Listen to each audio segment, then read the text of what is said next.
हाँ जी मम, आ गए आप। हाँ जी ओके। हाल मम्मा, अपने हैंड सैनिटाइज कर लो आप। ये लो अच्छे से। अब आप चेंज कर लो आप, ठीक है ना। मैं इसको सैनिटाइज करता हूँ, उसके बाद फिर हम इसको फ्रिज में रखेंगे, ठीक है मम। कशिश, जब मम्मी सब्जियां तो ले आए, चलो पहले सैनिटाइज कर लेते हैं। चलो ठीक है, पहले यही काम करते हैं आज। अब अपनी सब्जियों को सैनिटाइज करते हैं ताकि इसका फ़ायदा हो सके। सबसे पहले हम अपने ग्लव्स डाल लें। और सबसे ज़रूरी बात यह है, क्योंकि हम सैनिटाइजेशन के लिए जो केमिकल यूज़ करेंगे, उसकी जो कंसंट्रेटेड फॉर्म होती है वो हमारे हाथों के ऊपर एलर्जी कर सकती है, हमारे स्किन को ख़राब कर सकती है। तो कोई भी सैनिटाइजेशन केमिकल करने से पहले हमें अपने ग्लव्स पहनने ही है। पर हमने कभी सोचा था हमें ऐसा कुछ करना पड़ेगा? कभी नहीं, बट कोविड टाइम है, इसमें ये सब करना ही पड़ेगा। चलो पहले हम अपनी जो सब्जियां मम्मा लेके आए हैं उनको साफ पानी में धोते हैं ताकि उसकी जो मिट्टी और सारी डर्ट है वो ठीक हो जाए। ये बहुत ज़रूरी है। ये बहुत ज़रूरी है। केमिकल का इफेक्ट ही नहीं होगा। नहीं तो केमिकल का इफेक्ट नहीं होगा। बिल्कुल सही पूजा। तो मैं डालूं ये? हाँ जी।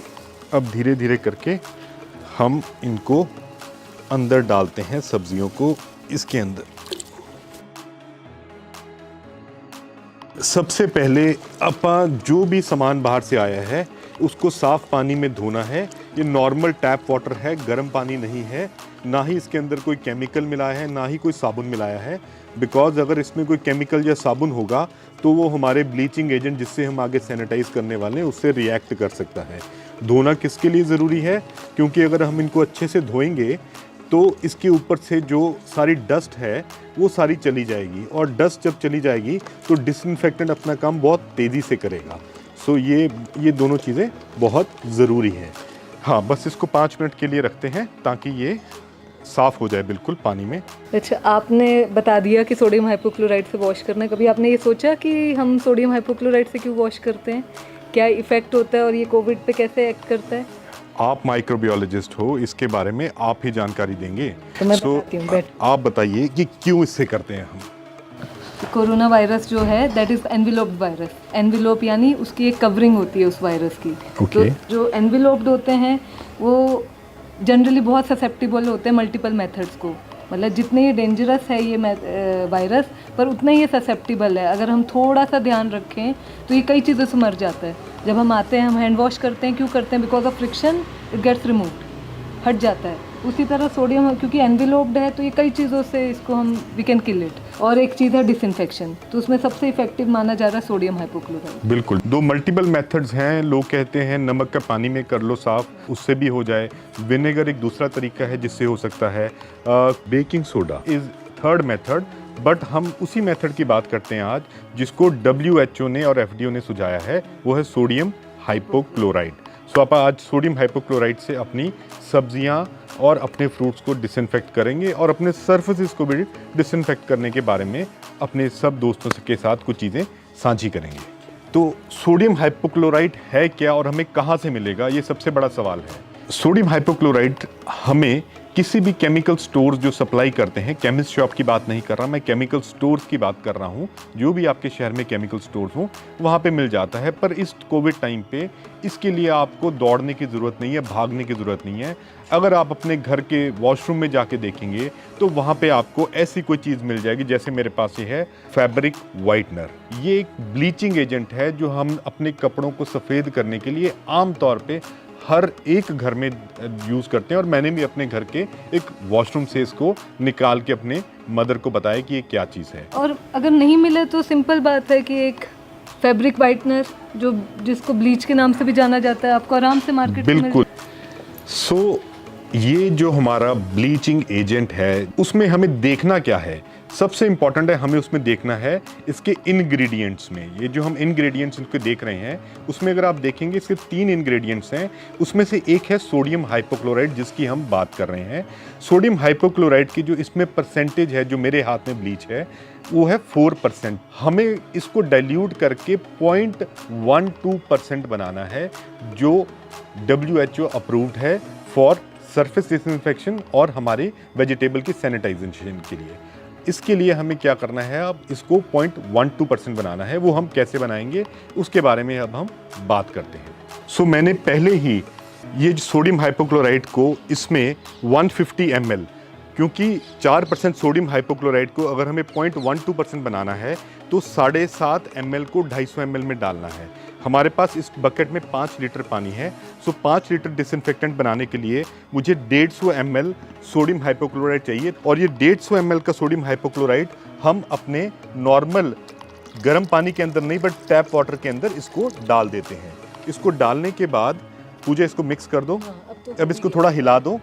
हाँ, इसको हिलाने के बाद अब अपने जो फ्रूट्स एंड वेजिटेबल जो हमने डर्ट से साफ़ किए थे, इनको हम इसके अंदर शिफ्ट कर देते हैं। इसको जब हम शिफ्ट करते हैं तो ध्यान रखना है कि आपके मुंह पर स्प्लैश नहीं करे, तो कोशिश करें थोड़ा दूर रह के करें। और इसीलिए अपने जो वेजिटेबल्स या फ्रूट्स आप ख़रीदारी करके लेके आते हैं वो बल्क में ला सकते हैं, ताकि डिसइंफेक्टेंट एक ही बार में बनाएं और उसके अंदर आप उसको सारा डिसइंफेक्टेंट को यूज़ कर सकते हैं। सबसे ज़रूरी बात डिसइंफेक्टेंट की क्या है कि इसका असर 24 घंटे के लिए ही रहता है। 24 घंटे के बाद अगर डिसइंफेक्टेंट पड़ रहा रहे ये, तो फिर ये ख़राब हो जाता है। तो जैसे आप देख रहे हैं, हमने इसके अंदर इसको डाल के 5 मिनट के लिए इसको कर दिया, ताकि इसके सारे सर्फेसेस जो हैं वो इसके अंदर भीगे रहें।